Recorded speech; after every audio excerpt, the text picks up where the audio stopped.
Hi, everyone. Dr. Liz here. Welcome to the Hypnotize Me podcast. I'm glad you're here, glad you're listening and learning, and hopefully it will help you with your journey along the way. I am a psychotherapist with a specialty in anxiety, insomnia, and deeper emotional healing. Hypnosis is one of the tools in my toolbox that I use to help people feel better and to help people be better. I do work all over the world. Please feel free to reach out and contact me if you would like some help. I've been an entrepreneur for most of my adult life, built an award-winning company, sold it, and then focused mainly on my private practice. That gives you a unique perspective, especially my ability to work with people in business at all kinds of levels. Before I go, if you'd like to support the podcast, you can go and subscribe to the newsletter. And you'll get free hypnosis downloads that you can listen to immediately. Another way is to buy one of the downloads that I have for sale. I only have a couple up there, but they're good ones. They've stood the test of time. Or if you'd like to join my Patreon, that's an additional way to support the podcast. I made the decision to not run ads during my podcast because I really do see it as an act of service. I completely respect people who do have ads on their podcast, but it's just not my path. But a great way to show your own support for it is to join the Patreon. So if you're interested, pop on over there and check it out. All right, everyone, enjoy the episode, and I hope to see you back here soon.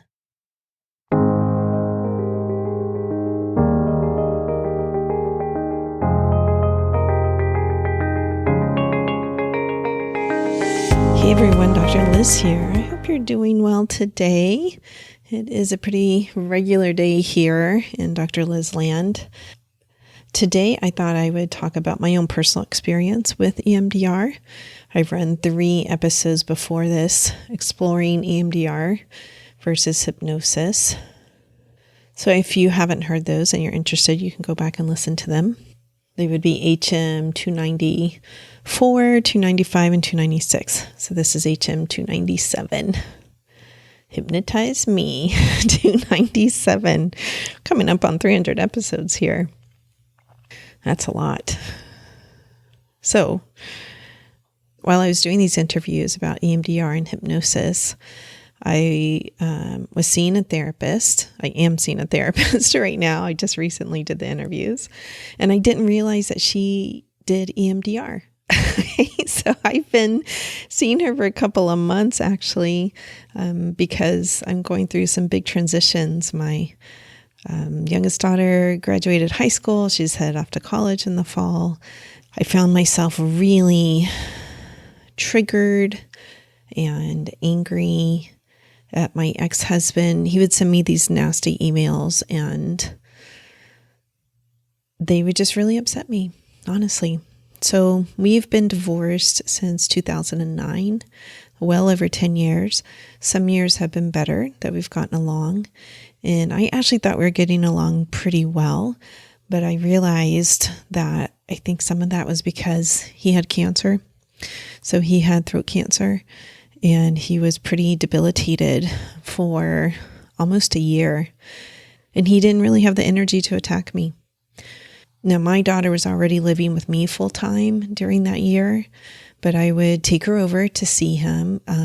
She often did not want to go, but I was like, no, let's just pick up some books of yours and say hi to your dad and, ask if you want some soup or whatever that was. He never wanted my soup, people. But regardless, I was like, no, we got to go visit your dad, because he didn't have the energy to come visit her or pick her up for dinner or anything like that. So I am telling right now a good mom story. I felt like this was a good mom thing to do, to keep the relationship with her father, even though this is not someone I particularly like, her dad. Well, during that time, he became very grateful for me, expressing what a wonderful mother I had been all these years, things he had not really said before. He was seeing the contrast because he had a child with another woman. So he has my 2 girls, which are 18 and 22, and he has a younger son who's like 3 now. But at the time, This is a couple of years ago. So at the time, his son was a baby, and he saw all kinds of differences in mothering between the new mom and me, the old mom. So he became very grateful for me, blah, blah, blah, blah, blah. Okay. So I thought, great. There's so many years that my prayer was like, higher power, either take him or take these feelings away. Okay. Like that was my prayer. I'm going to be very honest. He was so awful to me in all kinds of ways. Awful like texts that he would send me, emails that he would send me. He would try to gaslight me around things that I knew were not true. Very just like classic narcissistic things that he would do. He's a narcissist. So this was like a period of peace. And when he got sick, I was like, oh, actually, these feelings have been taken away. I don't want this man to die. Like he needs to stick around to be a dad to his girls. Like they need him. So it felt like a miracle in my mind. But eventually he gets better and he goes back to his old tactics and starts attacking me again. Often it's around financial stuff, taxes, and who's going to claim who and who's paying for what and stuff like that. But he'll throw some like character assassinations in there as well. Now, it took me a long time to learn how not to respond to him, how not to text back, how to pause, how to ignore, all kinds of strategies that I would use to not inflame the situation and to help myself calm down. I had to learn how to pause. I had to learn how to just get the information that I needed and not respond to anything else. So that was my strategy for years and years and years. Like we're talking over 5 years. And I think being in recovery really, really helped with that, because recovery can help you learn emotional regulation skills. And that's what those are. So I teach emotional regulation all the time in my practice through the DBT manual. But a great free way to learn emotional regulation is actually through any 12-step program. And there's lots of them. Under Earners Anonymous, I've done that one. Overeaters Anonymous, I've done that one. There's Al-Anon, I've done that one. Various 12-step programs. So this was a process that happened over years. But I found myself earlier this year just refusing to do that anymore. Just very angry. I have a hard time accessing it even right now because I did do EMDR on it. Okay, this is what we're getting to, people. I found myself really reactive to him. Like I refused to let him gaslight me and continue to ignore that, and instead began shooting emails back. Like, these are the facts. And don't think that if you tell a lie long enough that it's going to become the truth. So it really upset me, which is another reason I started therapy again. So I did some work in therapy around my daughter leaving and graduating, some of the fears I have for her for college, some things around my current marriage. And we also got to my ex-husband. Now, we had talked about him before in session. It's pretty impossible not to, because he does all kinds of bullshit. But again, I found myself really, really angry one day. And so my therapist said, I think we need to do EMDR around this. And I was like, what? You do EMDR? She's like, yeah, I do.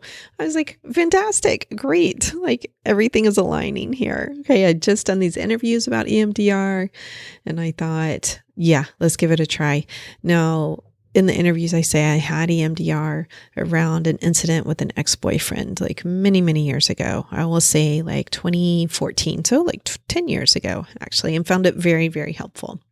And my biggest concern back then was, if we do this, can I still tell this story in a very funny way? And the therapist's response was like, yes, I think you'll be able to. I said, okay, great, let's do it. And it was very helpful. But again, it's been about 10 years. So I said, let's do it. I found the prep session pretty emotional. So that was a change. I really felt like I could get to the sadness and frustration around what was going on. And then the EMDR session I found extremely helpful. Now, my therapist used little buzzers in your hands. So you don't have to like stare at someone's fingers or a light bar going back and forth. I didn't know this. She used these buzzers that would go left and right. They'd buzz in my left and right hands, going back and forth. That's a bilateral stimulation of EMDR that happens. I liked that process better than using my eyes to go back and forth. We started with a memory, and then she would run the buzzers, and then I would talk about what came up. And so it was like these series of memories that came up that felt like stream of consciousness to me. So some of the memories were going back to the beginning of our relationship when I met him when I was 25. And some of the things happening around then, I was in grad school and lots of changes were happening. I had such high hopes for being a mother. At that point, I had actually decided that if I didn't get married or find someone that wanted to be a father with me, that I would have children on my own, because I was working with severely abused children. And I was like, I can be a better mother by myself than most people are with two parents. So that was important to me to eventually be a mother, but he wanted children. And I thought he'd make a great dad, and, all the dreams you have when you first meet someone when you're young. So a lot of these memories came up, and they would sometimes bounce around from the past to the present, but they seemed to be all related to what was going on. And then we would check in with the intensity of the original thought or belief that I started with, and where was it? Now, I didn't change the belief. I don't mean to hold out on you guys, but there are some things that are more private, so I'm not going to tell you what the original belief was that we were working with. So that didn't change, but the intensity around it changed. So I can say it today just sort of like it's a fact, instead of having sadness, frustration, a whole body wash come up when I say it. So it's sort of like saying, yeah, it's going to rain today, South Florida. It feels like that. Like there's nothing around it to me.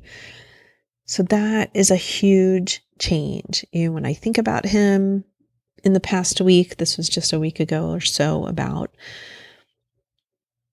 there's nothing there. There's no like anger, frustration. There's not even like negative thoughts, really. Sort of like he's a non-entity. He is someone I still have to deal with. I have to manage some financial things with him around our daughters. And that's about it. Other than that, I can avoid him. That's it. So that feels very, very different. That is the direct result of EMDR. And I really wish I had done it years ago, actually. Well, years ago, he was being nice to me. So that doesn't make any sense, right? You do it when you need to do it. You find the therapist that you need at the time and the technique. I've always believed that. When you need hypnosis, you'll find it. Okay? When you need EMDR, you'll find it. When you need CBT, cognitive behavioral therapy, or DBT, or internal family systems, whatever it is that you need, maybe plant medicine, a shaman, who knows? You will find it when you need it. So that feels much better, than saying, oh, I should have done this years ago. I think the feeling behind that is remembering how awful it's felt with him and wanting that to go away, wanting that to not be the case, wanting to feel like I feel now, like neutral. That's it, neutral. I'm going to finish up this podcast, go about my day. That's it. I don't have to be filled with feelings of hatred or anger or shame or anything like that when I think about him. So that's my experience with EMDR.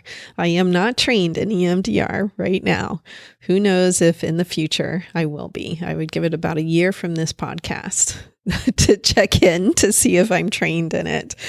Because chances are I may be next year. Sometimes I'll do a technique myself and then want to get trained in it. So check on me in about a year if you want EMDR. Otherwise, if you'd like to do the technique yourself to process trauma, then definitely seek someone out that does it. There's Jacqueline Haley, who I just interviewed. There's Jamie Weatherholt, who I just interviewed. And believe me, there's all kinds of EMDR practitioners around who are excellent. So look on the EMDR website or Google it up in your area or ask in a group or a friend, whatever you need to do. Or if you feel led more towards hypnosis, then of course, I'm your person. You can always reach out to me and we'll talk about what your goals are. What do you want to accomplish with it? What do you want to heal? What do you want to feel better about? So you can always reach out to me, Dr. Liz at drlizhypnosis.com, DRLIZ at drlizhypnosis.com. All right, everyone. I hope you're healthy and safe. Peace.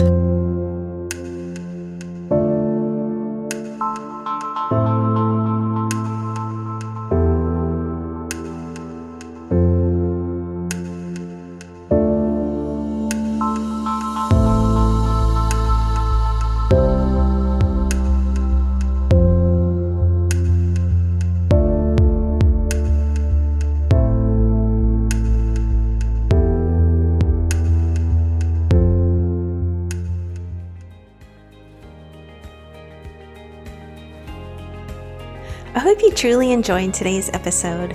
Remember that you can get free hypnosis downloads over at my website, drlizhypnosis.com, drlizhypnosis.com.